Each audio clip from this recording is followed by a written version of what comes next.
नमस्कार साथियों, स्वागत है आप सभी का आपके अपने YouTube channel NR study point पर। आज हम बात करेंगे साधारण ब्याज तथा चक्रवर्ती ब्याज। उसके जो मिक्स प्रश्न थे जो कल पीछे रह गए थे उसे हम आज सॉल्व करेंगे।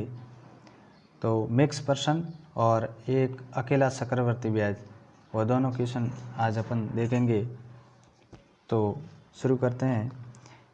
प्रश्न दिया हुआ है, एक आदमी 3% वार्षिक देय साधारण ब्याज पर राशि उधार लेता है। तत्काल उसे छमाही देय 5% वार्षिक चक्रवृद्धि ब्याज दर पर उधार दे देता है। वर्ष के अंत में उसे 330 रुपये का लाभ होता है, तो उसके द्वारा उधार दी गई राशि कितनी है। यानी कोई व्यक्ति है, उसने किसी अन्य व्यक्ति से 3% वार्षिक दर पर तो ब्याज की दर पर उसने उधार लिया है और 5% वार्षिक चक्रवृद्धि और छमाही देय पर उसने आगे उधार और दे दिया है। किसी से उधार लेकर के और उधार दिया है, इससे उसको मुनाफा हुआ है। यानी उसको जो ब्याज देना पड़ेगा वो कम देना पड़ेगा और उसे जो ब्याज मिलेगा वो ज़्यादा मिलेगा। वो ज़्यादा कितना मिलेगा? 330 रुपये ज़्यादा मिलेगा। ये अपने को क्वेश्चन में दे रखा है। तो अपन यहाँ से इसको सरल करें तो पहले इसका 3% की दर पर निकाल लेते हैं कि धन कितना था। तो अपन ने यहाँ से माने कि ये माना मूलधन था, ये दर है, ये समय है और ये ब्याज है। ये साधारण ब्याज के लिए यही डायग्राम बनाते हैं अपन, यही फार्मूला यूज करते हैं हर प्रश्न में। साधारण ब्याज के मूलधन दिया हुआ हो शायद ना दिया हुआ हो, अपन हमेशा 100 ही मानेंगे। तो माना मूलधन 100 था, दर 3% और समय दिया हुआ है वर्ष के अंत में, यानी 1 वर्ष। तो इसका जो ब्याज होता है वो इनका गुणा होता है, यानी 3 और 1 ब्याज हो गया 3 रुपये।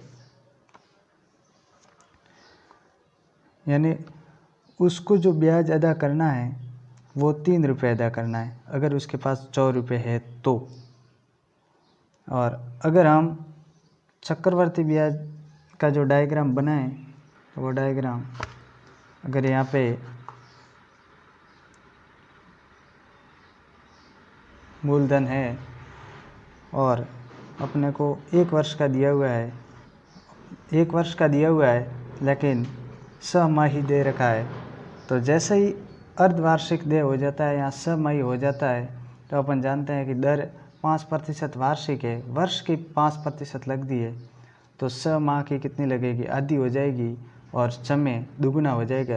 यानी जहाँ अपन 1 वर्ष मानते हैं वहाँ समय 2 वर्ष हो जाएगा।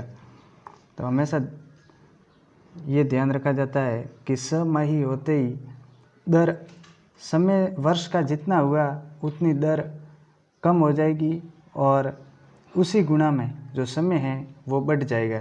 यानी ये वर्ष में 2 का भाग दिया तभी छमाही आया, तो 5 में भी 2 का भाग देंगे, यानी दर हो जाएगी नई, वो हो जाएगी 5/2।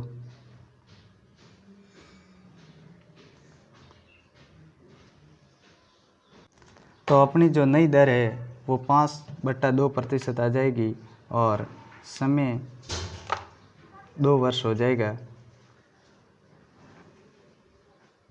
तो 2 वर्ष का हम डायग्राम ऐसे बनाते हैं कि ये मूलधन था और ये 1 साल का ब्याज और ये दूसरे साल का साधारण ब्याज।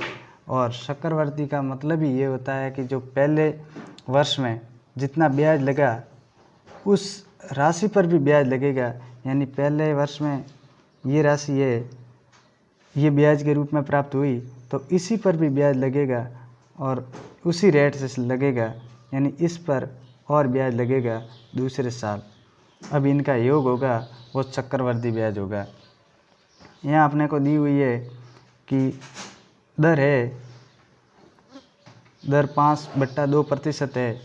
इसको प्रतिशत के चिन्ह को हटाएं तो 5/2% के चिन्ह को हटाने के लिए अपन बट्टा में 100 लगाते हैं और लगाने के लिए गुणा 100 करते हैं। तो यहाँ से आ जाएगा 5 एकम 5, 20 को 5 से गुणा करेंगे तब आ जाएगा 100 और यहाँ से अपने को प्राप्त हो गया 1/40, यानी 5/2% का मतलब है 1/40वां भाग। तो यहाँ कुछ नहीं करना है, यहाँ पे लिख देना है 1/40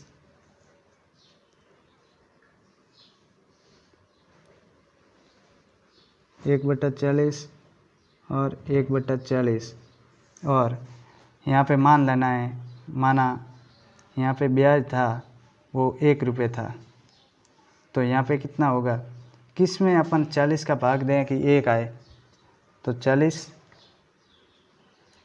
और किस में अपन यहाँ से 40 का भाग दें ताकि 40 आए, तो 40 गुणा 40 हो जाएगा, यानी 1600 रुपये हो जाएगा।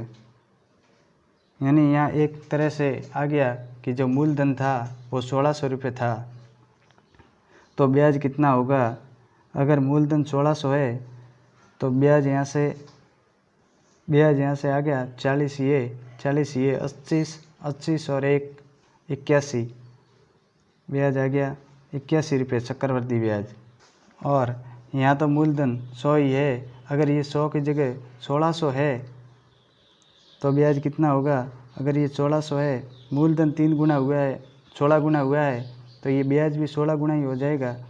तो 3 का 16 गुना करेंगे तो 16 × 3 48, यानी ब्याज के रूप में भी उसे 48 रुपये मिलेंगे।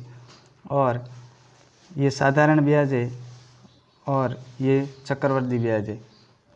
इन दोनों का अंतर, यानी ये तो वो अदा करता है जिससे उसने उधार लिया है उसको, ये वो लेता है जिसको उसने उधार दिया है, तो इन दोनों का डिफरेंस कितना आया, 81 और 48, इनका डिफरेंस आ जाएगा 81 - 48, ये आ जाएगा 3 और 3, यानी 33 रुपये वो अधिक कमाता है, जबकि अपने को दे रखा है कि वो 33 रुपये अधिक नहीं कमाता, वो तो 330 रुपये कमाता है। तो ये 330 रुपये मान हो जाएगा 33 का, और जो पूछा जाए उससे गुणा, पूछा है मूलधन, तो मूलधन है 1600, तो 1600 से गुणा करेंगे तब आ जाएगा 33 का, इसमें भाग देंगे 10 बार जाएगा और 10 को 1600 से गुणा करेंगे तब आ जाएगा 16,000। इस प्रकार अपना ऑप्शन नंबर सी राइट हो जाएगा।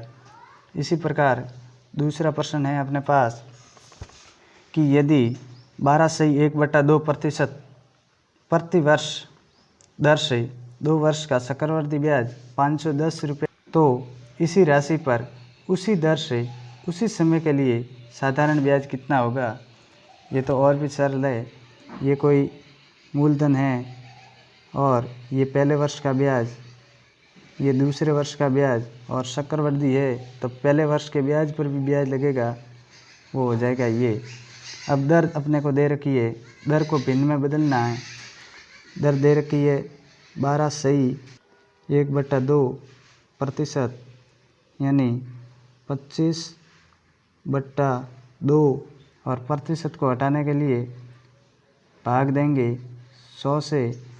तो यहाँ से जब सरल करेंगे तब 25 का 1 बार और 25 का भाग 100 में 4 बार जाएगा, और यहाँ से आ जाएगा 1/8 भाग, यानी यहाँ कोई मूलधन है तो उसका 1/8वां हिस्सा ये होगा और ये भी 1/8वां हिस्सा होगा, और इस हिस्से का 1/8वां हिस्सा ये होगा जो ब्याज पर ब्याज लगा है।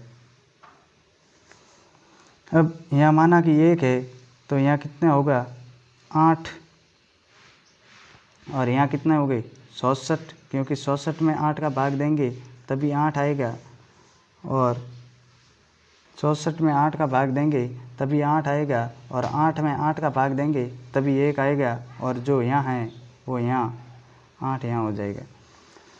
अर्थात जो ब्याज के रूप में उसको मिला है वह मिला है 17 रुपये। 8 ये 16 और 1 ये 17 रुपये मिला है चक्रवर्ती ब्याज। और अपने को दे रखा है कि चक्रवर्ती ब्याज उसको मिला है 510 रुपये, तो ये 17 मान है वो हो जाएगा 510, यानी जो प्रश्न में दिया जाए उसे हम ऊपर रखते हैं और जो पूछा जाए उससे गुणा।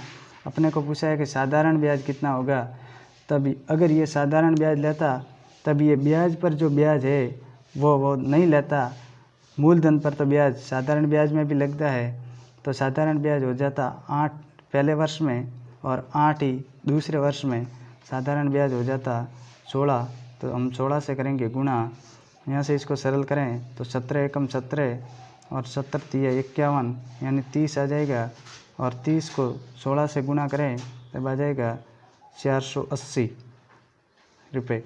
यानी अगर वो चक्रवर्ती ब्याज नहीं लगाकर साधारण ब्याज लगाता तो उसे 510 रुपये की जगह 480 रुपये ही प्राप्त होते।